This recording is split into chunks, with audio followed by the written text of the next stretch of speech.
ሰላም የተወዳችሁና የተከበራችሁ የአርሰናል ፕሌየር ተካዋቻችን በጧቱ ስፖርታዊ ዜና ላይ ከአርሰናል ጨዋታ ዝውውር ጉዳይ ጋር በተገናኘ አጠራጥር ያለ ስፖርታዊ መረጃዎችን አጋርቻችሁ ነበር። አሁን ላይ ደግሞ ከአርሰናል ጨዋታ ዝውውር ጉዳይ ጋር በተገናኘ አዳዲስ ስፖርታዊ መረጃዎች እየወጡ ይገኛሉ። እሱን ላጋራችሁ ተመልሻለሁ። ከአልቫሬዝ ዝውውር ጉዳይ ጋር በተገናኘ ጠንከር ያለ መረጃ ወጥቷል። ከዛም በተጨማሪ ይልዲዝ ዝውውር ጉዳይ በተመለከተ ቶቱ ሜርካቶ ያጋራው መረጃ አጋራችኋለሁ። መግቢያ ላይ እንደምጠቅስላችሁ እንግዲህ ከማርቲን ዙቢሜንዲ ዝውውር ጉዳይ ጋር በተገናኘ አዲስ መረጃ ወጥቷል። እሱም መረጃ እንመለከታለን። ማርቲን ዙቢሜንዲ በተመለከተ አርሰናሎች አሁን ላይ ተጫዋቹ ላይ ከቼልሲና ከሪያል ማድሪድ ከፍተኛ ፍላጎት እያሳዩ መሆናቸውን ተከትሎ ለተጫዋቹ ፊክስድ የሆነ ፕራይዝ ማውጣታቸውን ሙዶ ዴፖርቲቶ ዘግቦታል።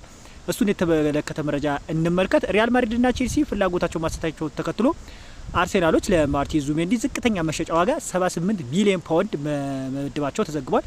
አማካኙ ባለፈው ክረምት በ60 ሚሊዮን ፓውንድ አካባቢ የፈረመ ቢሆንም የብሩኖ ጊማሬሽ መምጣት ለቦታ ያለውን ድርድር ከባድ እንደሚያደርግበት ይጠበቃል። ሪያል ማድሪድ የዙቢሜንዲ ሁኔታ እየተከተሉ ሲሆን ቼልሲም ቢሆን በዣቪ አሎንሶ ላይ 27 ዓመቱ ባለው አድናቆት ምክንያት ወደ ፉክክሩ ሊቀላቀል እንደሚችል ቱቱ ሙዱ ዲፖርቲቮ ይዞት የወጣ መረጃ ጠቁሞናል። አርሰናል በ30 ሚሊዮን ፓውንድ በሚጠጋ ዋጋ ከሪያል ሶሲዳድ ተጫዋቹን ማስፈረሙ ምንዘነጋው ጉዳይ አይደለም።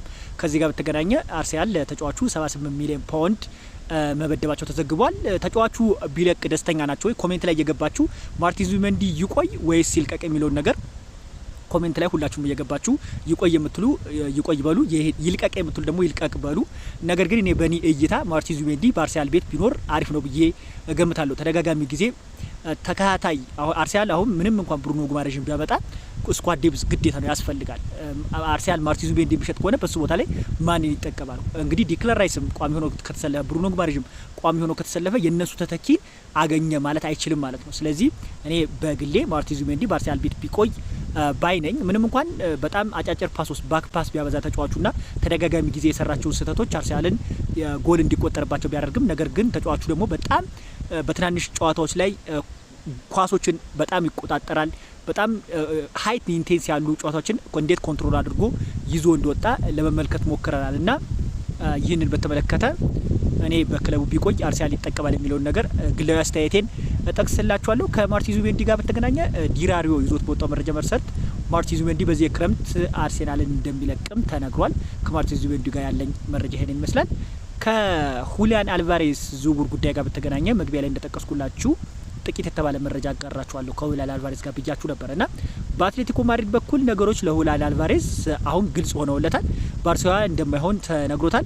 አርሰናል ወይም ፒኤስጂ ጠንከር ያለ ጥያቄ ይዘው ከመጡ ብቻ ተጫዋቹን ሊለቁ እንደሚችሉ አሽራፍ ባይንድ ይዞት የወጣው መረጃ ይጠቁመናል። ከሁሊያን አልቫሬዝ ዝውውር ጉዳይ ጋር በተገናኘ አርሰናል በድጋሚ በተጫዋቹ ዝውውር ላይ በገበያው ላይ ያሉ አማራጮችን ይጠቀማል። ተጫዋቹ በሌፍት ዊንግ ፍሮንት ላይ በሰከንድ ስትራይክ ና በ9 ቁጥር ላይ መጫወት መቻሉን ተከትሎ ማይክል አርቴታ ይህን ቨርሳታይሊቲ በመመልከት ተጫዋቹን ሊያስፈርበት የሚችልበት ከፍተኛ እድል እንዳለ እየተዘገበ ይገኛል።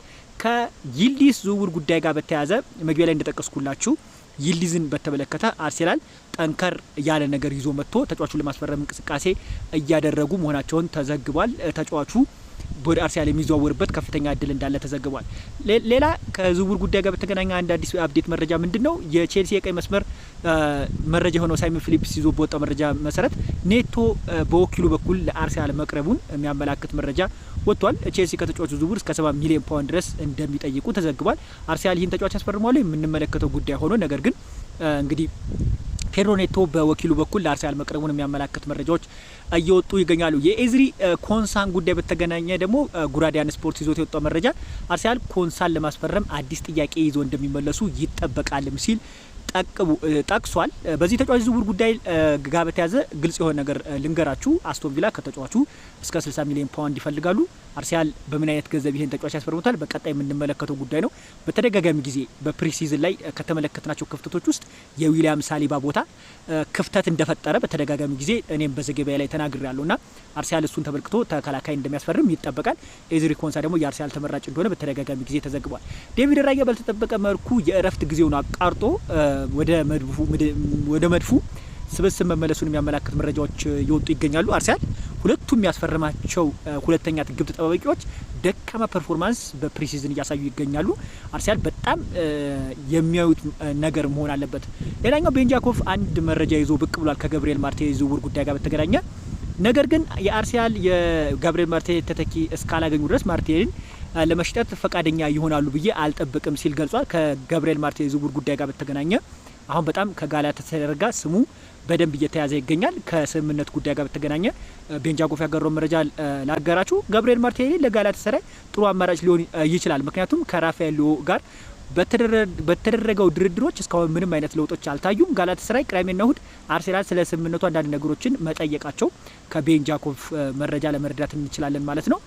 ስለዚህ ጋብሪኤል ማርቲኔሊ በክረምት የዝውውር መስኮት ሊለቅ የሚችልበት እድል ከፍተኛ እንደሆነ እየተዘገበ ይገኛል። ኬናን ይልዲዝን በተመለከተ አንድ መረጃ ቱቱ ጁቬ ይዞት የወጣው መረጃ ላጋራ። አርሰናል ባለፉት ጥቂት ሰዓታት ውስጥ ኬናን ይልዲዝን ለማስፈረም ጠንካራ የሆነ አቋም ይዞ በድጋሚ ተመልሷል። እሱን ለማስፈረም ጁቬንቱስ ላይ ጫና ማሳደሩን ይቀጥላል ሲል በጣም ለጁቬንቱስ ቁርብ የሆነው ቱቱ ጁቬ ይዞት የወጣው መረጃ ይጠቁመናል። በጧቱም ስፖርታዊ መረጃ ላይ እንደጠቀስኩላችሁ አርሰናል የይልዲዝን ዝውውር ለመጨረስ ግፊት ያደርጋል ብዬ ተናግሬ ነበር። ይሄን ያልኩበት ዋነኛ ምክንያት ምንድነው? አርሰናል በክንፍ መስመር ላይ ካሉት አማራጭ ተጫዋቾች ውስጥ በተሻለ መልኩ ይልዲዝን ለማስፈረም የሚሄድበት ጠንከር ያለ ሂደት ይኖራል ብዬ ጠቅሼ ነበረ። ከክለቡ ከሚለቁ ተጫዋቾች ውስጥ ጋብሪኤል ማርቲኔሊ በተመለከተ አሁን ላይ ጋላታሳራይ በተጫዋቹ ዝውውር ላይ በደንብ ገፍተው ከአርሰናል ጋር ንግግሮች እያደረጉ መሆናቸውን ተዘግቧል። አርሰናል ወደ 75 ሚሊዮን ፓውንድ የሚጠጋ ከተጫዋቹ ዝውውር ማግኘት ይፈልጋሉ። ጋላታሳራዮች በተጫዋቹ ዝውውር ጉዳይ ላይ በተመለከተ ምን አዲስ ነገር እንዳለ እየጠየቁ እንደሚገኙ ተዘግቧል። ስፖርት ጋዛታ ከጋብሪኤል ሄሱስ ዝውውር ጉዳይ ጋር በተገናኘ ይህንን መረጃ አጋርቷል። ጋብሪኤል ጄሱስ ወደ ናፖሊ ለመዘዋወር እሽታውን ሰጥቷል። አሁን ተጫዋቹ ሙሉ ለሙሉ ወደ ናፖሊ መዘዋወር ፈልጓል። ነገር ግን ከዝውውር ጉዳይ ጋር በተገናኘ ያሉትን በሪፖርት ውስጥ የተካተቱን ነገር እንመልከት። ሄሱስ በድርድሩ ውስጥ ለናፖሊ ቅድሚያ መስጠት እየተገነዘበ ሲሆን የጣሊያኑ ክለብ ከሱ ወኪሎች ጋር የመጀመሪያ ግንኙነት ያደረገ ሲሆን ባለፉት ሰኔ ወር ላይ ነበረ። ናፖሊ ሄሱስን ዋነኛ የማጥቃት ግባቸው አድርገው የሚመለከቱ ቢሆንም ዝውውሩ ግን ቀጥታ ከሮሜሉ ሉካኩ ወደ ፌነርባቼ መልቀቅ ጋር የተያያዘ ነው ሲል ተዘግቧል። ሮሜሉ ሉካኩ ወደ ፌነርባቼ የሚያቀና ከሆነ ጋብሪኤል ሄሱስን ለማስፈረም ጠንከር ያለ ነገር ይዘው እንደሚመለሱ ተዘግቧል። ከኬናን ይልዲዝ ጋር በተገናኘ በጥቂት ሰዓታቶች ውስጥ አርሰናል ከኬናን ይልዲዝ ጋር ለማድረግ ያስበውን ነገር በጣም ጠንከር ብሎ ስሙ እየተያዘ ይገኛል።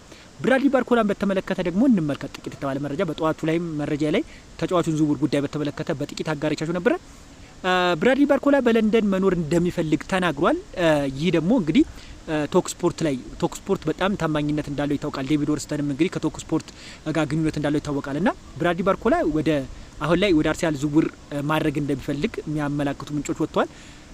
ነገር ግን ተጫዋቹን ለማስፈረም የቀዳሚ ቦታውን የሚይዘው ሊቨርፑል እንደሆነ ይታወቃል። ነገር ግን ከገንዘብ ጋር በተገናኘ አለመስማማታቸውን ተከትሎ አርሰናል እድሉን ሊጠቀምበት የሚችልበት እድል እንዳለ ሰፋ ያሉ መረጃዎች እየወጡ ይገኛሉ ማለት ነው። ከአርሰናል ተጫዋች ዝውውር ጉዳይ ጋር በተገናኘ ያሉን አጠር ያሉ ስፖርታዊ መረጃዎች ይመስላሉ። በሌላ አዲስ መረጃ እስክመለስ ድረስ መልካም ጊዜ ተመኞቻለሁ።